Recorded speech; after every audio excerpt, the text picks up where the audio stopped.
일단 초반에 180석이 갖고 있는 힘에 대해서 국민적인 합의가 어떻게 되어가는지가 관전 포인트인 것 같아요.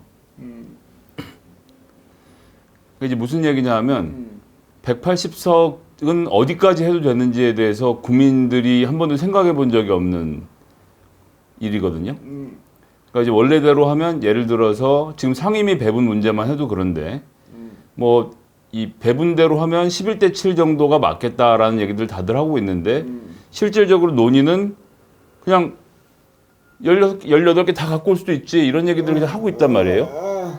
이제 그런 얘기들이 국민들한테 어떻게 들리나 이게 오만하게 들릴 수도 있고 미래통합당은 우리가 이렇게 자꾸 목리 부리는 게 마음에 안 들어서 내친 거니까 그런 생각하지 말고 그냥 마음대로 해라 일 수도 있고 국민들의 민심이란 걸 지금 알 수가 없단 말이에요.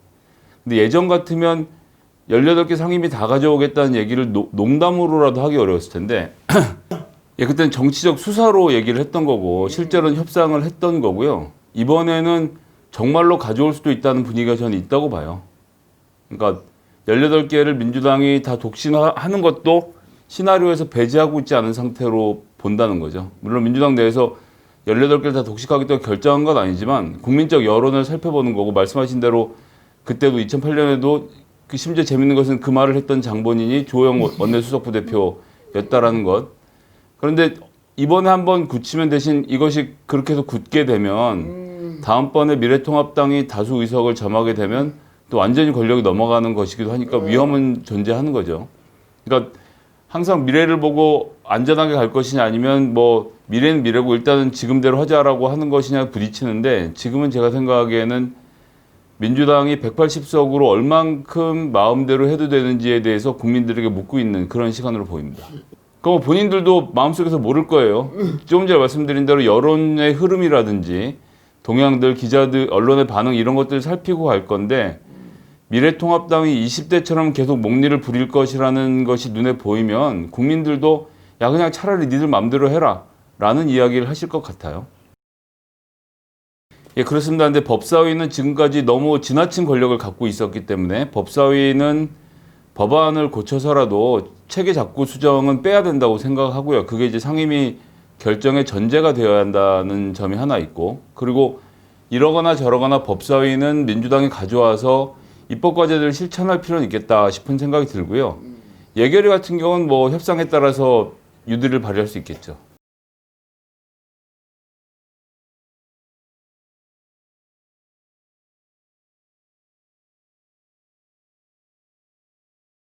첫 번째는 체계 작구 심사 때문에 법사위가 멈추는 게 아니고 그 상임위 특히 소위원회 제1법안소위, 제2법안소위에서 제2법안소위가 다른 상임위의 법안을 다루는데 이 제2법안소위가 만장일치제로 운영이 되기 때문에 문제가 생기는 거예요.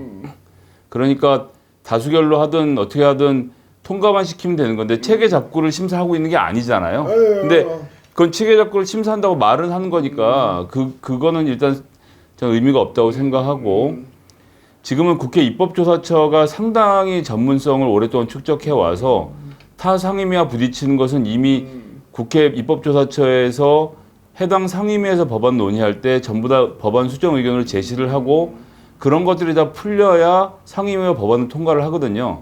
법사위에서 다시 볼 일이 없다. 예전처럼 변호사가 몇 명 안 되고 법사위에 있는 전문 변호사, 그러니까 변호사 출신으로 법사위에 있는 전문 국회의원들이 다른 법과의 충돌을 다 살펴볼 필요가 있었을 때 그때는 인터넷도 컴퓨터도 잘 없던 시절 아닙니까? 그럴 때 머릿속에 들어있는 지식을 바탕으로 법원의 체계 작구에 대한 얘기를 했을 때는 법사위가 필요하지만 지금은 법사위는 법사위 관련된 법만 다루면 되고 다른 상임위에서 합의에 넘어온 법안은 법사위에서 굳이 다룰 이유가 없어요. 체계 작구 심사를 뭘 합니까? 이미 입법조사체 충분히 하고 있고 그 의견이 충분히 반영돼서 상임위를 통과하는 것이기 때문에 법사위에서 그걸 다룰 필요는 없다고 생각합니다. 얘기는 상대적으로 저는 토의해 볼 수 있는 주제라고 보고요. 그거는 협상이기 때문에 얼마큼 주고 얼마큼 받을 것인가 영역에서 근데 뭐 더 근원적인 얘기를 하자면 입법부가 원래 헌법에 부여되어 있는 예산 결정권을 갖고 있어야 하는데 지금 예산을 짜는 것은 정부에서 하고 예산의 심사 심지어 증액은 정부의 동의 없이 할 수 없도록 되어 있는 이런 구조에서 예결특위는 사실은 제대로 힘을 발휘할 수가 없죠. 그런데 예산 정책과 관련돼서 국회에 힘이 실리고 지금 기재부에 있는 그 예산 정하는 권리를 그 뭐 예산처라고 이름을 붙이든 해서 국회로 가져온다면 그때 예결위원장의 역할은 매우 중요해질 것이고 그건 무조건 여당이 맡아서 국정 운영을 탄탄하게 해야 된다고 생각하지만 지금의 예결특위라고 하면 그건 협상의 대상이 될 수 있다고 생각합니다.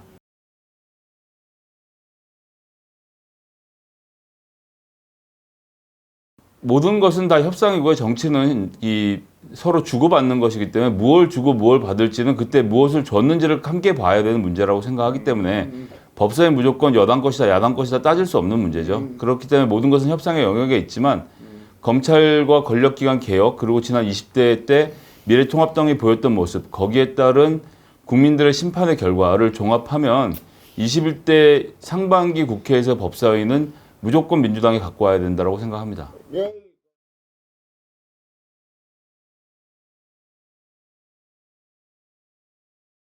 그렇게 생각할 수도 있지만 이러한 국회를 만들려면 한 당이 책임지고 책임 있는 국정 운영을 하려면 함께 가져가는 것도 방법이라고 생각해요.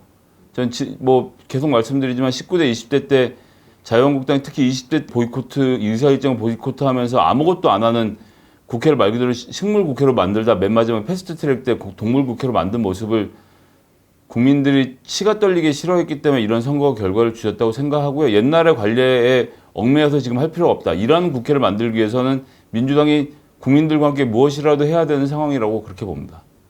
그러니까 이제 법대로 해서 18개를 다 가져오는 것은 무리가 있겠지만 다른 거는 협상대로 하고 법사위원장은 투표를 해버릴 수도 있는 거 아닙니까? 여러 가지 운용의 묘가 있기 때문에 지금 고집하고 있는 방식을 꼭 우리가 따를 필요는 없다고 생각해요. 민주당의 180석을 몰아준 것은 일하는 국회를 만들라라는 국민들의 명령이고 그래서 정의당, 열린민주당 그리고 더불어민주당이 원내대표들이 모여서 사인을 다 이미 했습니다. 6월 5일 개원을 하는 것을 지금 제출해 놓은 상태이기 때문에 6월 5일에 개원은 저는 그냥 진행할 거라고 봅니다. 미래통합당도 개원을 해야 된다고 이야기하고 있잖아요. 그럼 개원하면 되죠. 거기서 또 목리를 부린다면 전 국민들이 가만히 있을 거라고 생각하지 않아서요. 지금은 뭐 합의를 못하겠다고 하면 그냥 여는 것도 방법이라고 생각합니다. 저 근데 뭐 그 6월 5일이냐 6월 8일이냐는 중요하지 않다고 생각하고요. 협상을 할 필요 없는 문제라고 봅니다. 개원하기로 한 날짜에 개원해야죠. 그리고 국회의장 선출하고 상임위원장도 뽑기로 한 날짜에 뽑고 그렇게 진행을 해야 되는 상황입니다. 지금 국민들이 짜증이 잔뜩 나 있거든요. 언제까지 저 지루한 공방을 지켜봐야 하고 지난번에 그 이렇게 급해서 추경을 한다 그러는데 그걸 뭐 40일도 끌고 계속 뭉개는 것은 저는 국회의 임무 방기라고 생각을 합니다. 그래서 민주당이 잘하든 못하든 상관없이 일정대로 진행해 보라고 국민들이 표를 실어준 만큼 전 그걸 따라가는 게 당연하다고 생각합니다. 180석을 줬으니까 자기들이 책임질 각오만 하면 실천할 수 있는 상황이잖아요. 그럼 실천으로 증명을 해야죠. 양쪽이 다 국회가 일을 해야 된다라는데 뭐 충분히 동의하고 있는 상황으로 보고 그러면 서로 법안을 내고 심의를 하면 되겠네요. 제가 보기엔 아무런 문제가 될 게 없다고 생각합니다. 양쪽 다 일하겠다는 의지를 밝힌 만큼 일을 하면 되는데 6월 5일에 누가 국회에 안 나오는지를 보면 누가 일을 하려고 하는지 누가 일을 안 하는지를 알 수 있겠죠. 그러니까 저는 뭐 1호 법안이라는 게 그렇게 큰 의미를 지닌다고 생각하지 않아요. 근데 양쪽 다 일하는 국회를 만들자 그리고 코로나19에 대처하자라는 것을 1번 주제로 세우고 있는 거잖아요. 그러면 그것은 어떤 정치적인 의도를 갖고 정치적인 정쟁을 하자는 것이 아니라 말 그대로 국회 본연의 업무를 하고 빨리빨리 진행하자라는 제안을 하는 거니까 둘 다 좋습니다. 둘 다 논의할 수 있는 문제라고 보는 거죠. 그래서 뭐 1호 법안이 검찰개혁이 안 나왔으니까 왜 검찰개혁을 안 했냐 이렇게 물어볼 문제는 아니라고 생각하고 지금 21대 국회를 만들어준 국민들의 열망이 어디에 모여 있는지 보면 지금은 처음부터 무조건 일해야 되고 이 코로나19 위기를 타개하기 위해서 여야가 어떻게 좋은 아이디어를 내는가의 싸움으로 가야 되고 거기에 걸맞은 법안들을 내놓으면 된다고 생각하고요. 1호 법안이 그런 점을 저는 충족한다고 생각합니다. 정치적인 아젠다에 대해서 싸우는 게 아니라 일하는 국회를 만들자는 것이고 코로나19 관련된 대책을 내자는 것이기 때문에 저는 충분히 논의가 될 거라고 보고 다만 이제 코로나19에 대처하는 것과 기업의 규제를 몽땅 풀자는 것은 다른 말이기 때문에 그런 것에 대한 협의는 있어야겠죠. 그리고 제가 모두에 말씀드렸지만 1호 법안이라는 건 아무것도 중요하지 않아요. 그냥 처음에 낸 법. 그러니까 지금 이 시기에 필요한 얘기를 하는 것 뿐이고 앞으로 실제로 벌어진 일들을 보면서 그때그때 필요한 일들을 해가면 되죠. 초등학교 1학년 때 꿈을 6학년 때 안 지켰다고 해서 문제가 생기는 거 아니잖아요. 윤미향 의원이 증거를 제시하진 않았지만 그 논리의 구조상 지난번 기자회견을 통해서 상당히 많은 부분의 갈증을 해소했다고 생각합니다. 소명도 많이 됐고요. 그리고 저 같은 경우는 윤미향 대표가 김복동 할머니를 비즈니스석에 태우려고 모금을 해서 미국 한번 오셨을 때 제가 미국에서 윤미향 대표하고 김복동 할머니를 맞이했던 그쪽의 간사의 눈에서 봤을 때도 충분히 가능한 일이었다고 생각하고 비즈니스석을 모으다 보면 돈이 더 모일 수도 있는 거 아닙니까? 그 더 모은 돈을 정대협 사업에 쓰는 건 돈을 줬던 사람들이 김복동 할머니를 비즈니스 태우는 거 말고 다른 목적에 썼기 때문에 문제다라고 하지 않을 문제거든요. 실제 실정법 위반인 것도 아니고요.